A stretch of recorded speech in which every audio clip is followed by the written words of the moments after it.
Hi there. It's your kid from the DMV block, Rubram Ganesha. Coming once again with a common-sense approach to most of society's questions. Before I continue, something we need to recall. Einstein said, everything should be made as simple as possible, but not simpler. So, here, simple as possible is the goal. There is news of growing black support for Donald Trump. And, as a former Uber driver in the DMV region with over 11,000 rides in just a little over 2 years, I dare say there's a general increase on support for the president, even in the ever-liberal DMV region. To understand this phenomenon, which sadly our media elites fail to understand or report, let us consider the story of any girl in America. Let's call this girl Jane. Jane is dating two guys, Mike and Dan. Mike tells Jane all the time that he loves her. He tries never to hurt her. He opens all the doors for her. He even has her picture on all his social media platforms. He loves her, he says.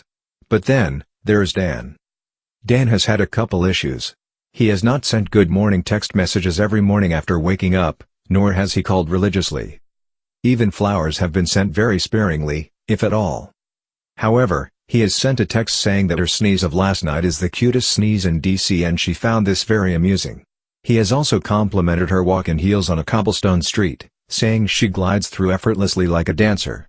And through paying attention to the details that have to do with her desires, one day, proposes marriage, not by saying she is the most beautiful woman he has ever seen, but saying he knows if he wakes up 20 years from today without her, he will never forgive himself and he wants to make an effort to learn more about her and be a wonderful husband and hopefully, eventual dad she can be proud of. If we ask Jane who loves her more, who do you think Jane would say loves her more? Ask any of your female friends in America to listen to the different approach from Mike and Dan and be honest with their answers. If you're like me, you will find that over 9 out of every 10 girls will say Dan loves Jane more. But that's the problem. Dan has never ushered the words love. He does not have her picture on his social media. He does not even open all or any doors for her unless she nudges his silly forgetful self into action. So how come Jane argues that Dan loves her more? Well, while this is not about dating, it's about human psychology. Here's a real example from history. President Abraham Lincoln, the first Republican president of the United States, was not really a fan of black people. Bet you never knew that. In the 1858 fourth debate for U.S. Senate from the state of Illinois, Lincoln argued against his Democratic arch-opponent Stephen Arnold Douglas, who had accused him of supporting Negro equality. I will say then, that I am not, nor ever have been, in favor of bringing about in any way, the social and political equality of the white and black races. He went on to explain he did not support the right of the black man voting, serving on juries, holding office or marrying outside his race. Thank goodness there was no social media back then.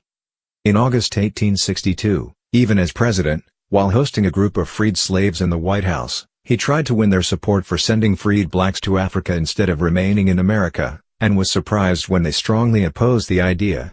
Yet, one thing he strongly believed, slavery was wrong legally, morally and economically, because in his words, the institution practiced the principle of, you work and toil and earn bread, and I'll eat it.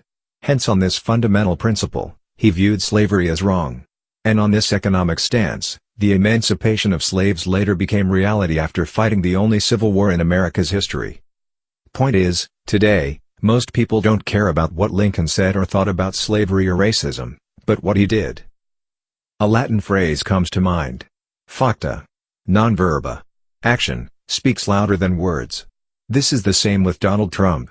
While there seems to exist a huge bias against him, pointing to his words of the past, his actions, just like Lincoln's, speak louder than those words. Humans are forever willing to forgive a man that does good after speaking wrongly, but not one who speaks well but does worse.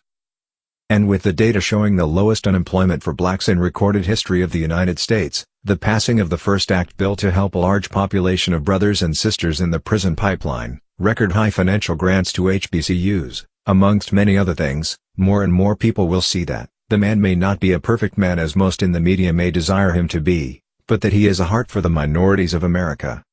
If this is still confusing, I get it.